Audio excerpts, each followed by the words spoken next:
그러므로 내가 첫째로 권하노니 모든 사람을 위하여 간구와 기도와 도구와 감사를 하되 임금들과 높은 지위에 있는 모든 사람을 위하여 하라. 이는 우리가 모든 경건과 단정함으로 고요하고 평안한 생활을 하려 함이라. 이것이 우리 구주 하나님 앞에 선하고 받으실 만한 것이니 하나님은 모든 사람이 구원을 받으며 진리를 아는 데 이르기를 원하시느니라.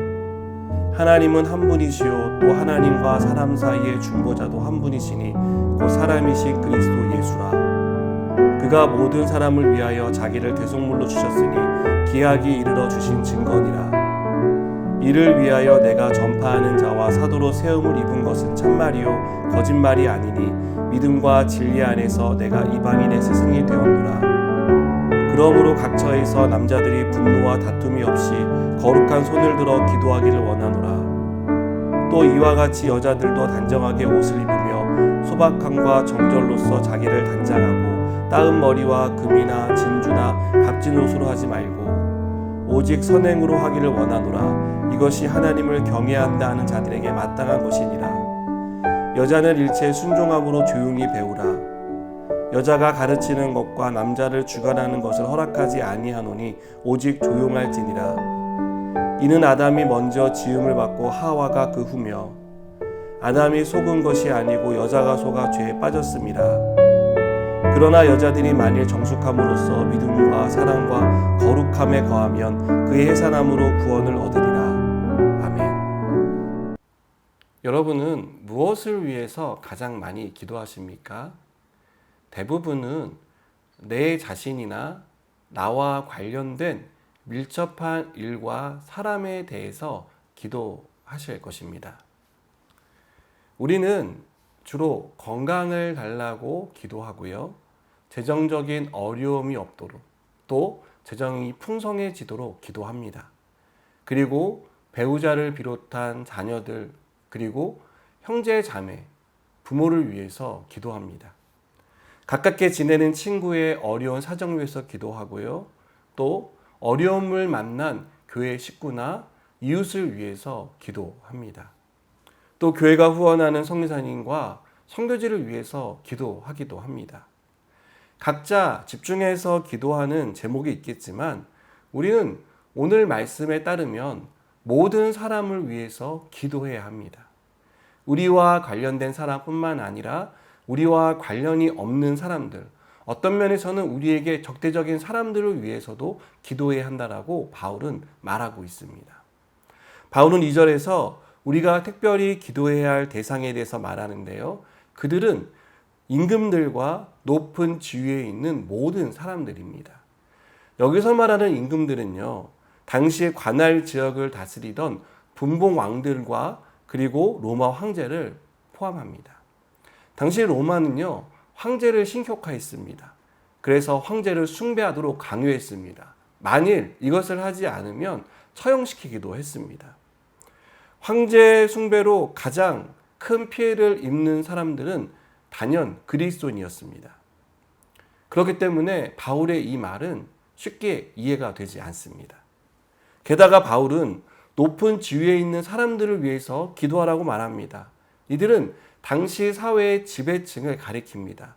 여러분, 이들은 어떤 사람들입니까? 기득권을 유지하기 위해서 황제와 함께 여러 가지 정책을 펼치는 사람들이었습니다.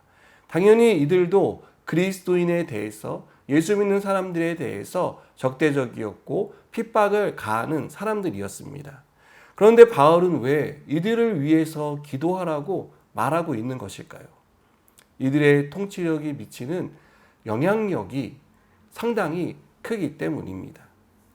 바울은 2절 후반부에서 이는 우리가 모든 경건과 단정함으로 고요하고 평안한 생활을 하려 함이다라고 임금들과 높은 지위에 있는 사람들을 위해 기도해야 할 이유를 설명하고 있습니다. 적대적인 태도를 보이는 사람들이 더 적대적인 태도를 갖게 해달라고 기도하라는 말은 아닙니다. 이들이 세상에서 더 잘 살 수 있도록 도와달라고 기도하라는 뜻도 아닙니다.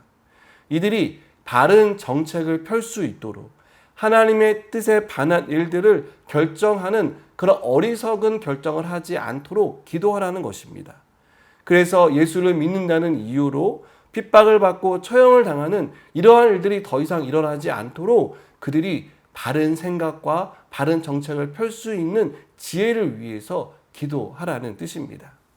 무엇보다 사회 지도층을 비롯한 모든 사람이 구원을 받을 수 있도록 우리는 우리의 기도를 멈추지 말아야 합니다.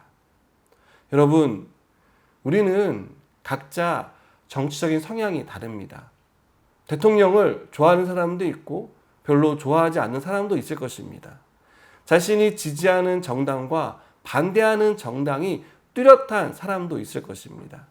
그러나 우리의 기도는 우리의 정치 성향이나 우리가 좋아하고 싫어하는 취향에 따라서 하고 안 하고 결정되는 문제는 아닙니다. 대통령과 위정자들을 위해서 기도하라고 오늘 말씀은 우리에게 분명하게 가르쳐주고 있습니다. 그들이 바른 결정을 내리고 바른 정책을 펼 수 있도록, 그리고 모든 국민이 잘 살 수 있는 그러한 일들을 계획할 수 있도록 기도하라는 것입니다. 이들이 세운 정책과 추진하는 일들이 이 땅을 선하게 만들 수 있는 그런 정책이 될 수 있도록 우리는 기도를 멈춰서는 안 됩니다. 그것이 우리 그리스도인이 해야 할 기도의 제목입니다. 사랑하는 여러분, 성경은 대통령과 위정자들을 하나님이 세우셨다라고 말씀하고 있습니다. 이들을 세우신 하나님의 선하신 뜻이 있다는 것을 우리는 믿어야 합니다. 그리고 믿음이 있는 리더이든 믿음이 없는 리더이든 하나님께서 그들을 세우신 분명한 목적이 있고 또 그들을 통해서 선하게 역사하실 것을 믿고 우리는 그들을 위한 기도를 계속해서 해 나가야 합니다. 그렇게 할 때 우리의 기도를 통해 세상은 변화될 것입니다.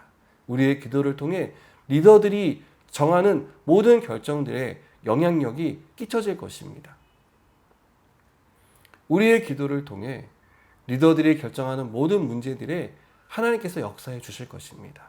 이 사실을 믿고 오늘도 대통령과 위정자들 그리고 사회를 이끌어가는 많은 지도자들을 위해서 기도하는 귀한 삶이 되시기를 바랍니다. 함께 기도하시겠습니다. 하나님, 리더들을 위해서 기도합니다.